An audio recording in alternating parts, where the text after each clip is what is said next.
Mac पे हमको खड़ा किया था, 2-3 हज़ार रुपया मिला। मैंने सोचा चलो बेटी के लिए बहुत दिन से नया सूट नहीं दे पाए, एक सूट लेके आ गए। वो बेटी भी दुआ करेगी मुसलमान। कभी इमाम की जिंदगी पर देखा करो, वो आपके अपने बाल बच्चे को छोड़ के कसम खुदा की मस्जिद में तन्हा, सब लोग अपने अपने घरों में रहते हैं, इमाम आपके कमरे में, आपके घर में नहीं, आपके मस्जिद के रूम में तन्हा रहता है। गरज मलक है, पानी है, बरसात है, लेकिन इमाम तने तन्हा है।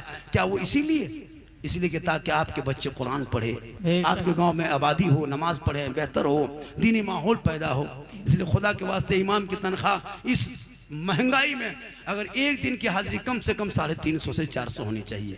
एक मामूली लेबर की हाजिरी 350-400 है, एक राजमिस्त्री की हाजिरी 600 है, तो एक इमाम की हाजिरी कम से कम 350-400 देना चाहिए। वरना क़यामत के दिन पूरे इलाके के सदर सेक्रेटरी को हिसाब देना होगा अलग से। अपना हिसाब दे लो, अपनी मस्जिद का हिसाब दो, इमाम की तनख्वाह कम कह दिया था। 7,000-8,000 तनख्वाह।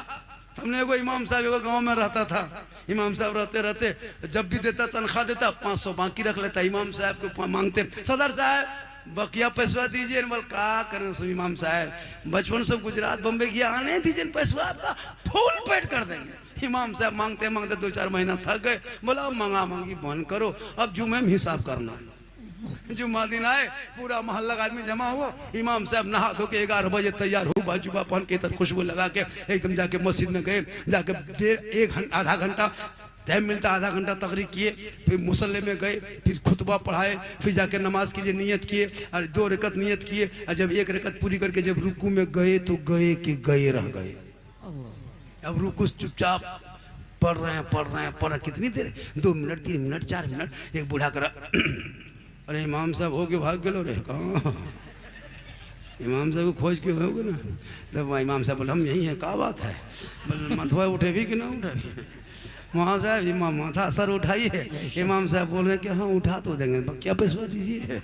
कहीं ऐसा ना हो कि जुल्म ऐसा करना पड़े, कहीं ऐसा ना हो कि करना पड़े। इसलिए कभी भी इमाम पर जुल्म ना करो, इसलिए कि मेरे गरीब नवाज इस भारत के धरती पे आए और जो इस्लाम का बोलबाला देखते हो, अब वो गौसो ख्वाजा अब गरीब नवाज नहीं आएंगे, अब कोई अल्लाह के वली ऐसे होंगे वो आएंगे, अब अंबिया नहीं आएंगे, अब रसूल नहीं आएंगे, यही उलमा दीन का मिशन लेके चलेंगे।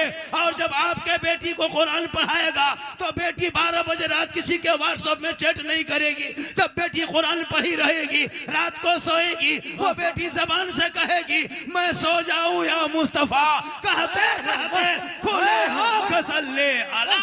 नारे तकबीर,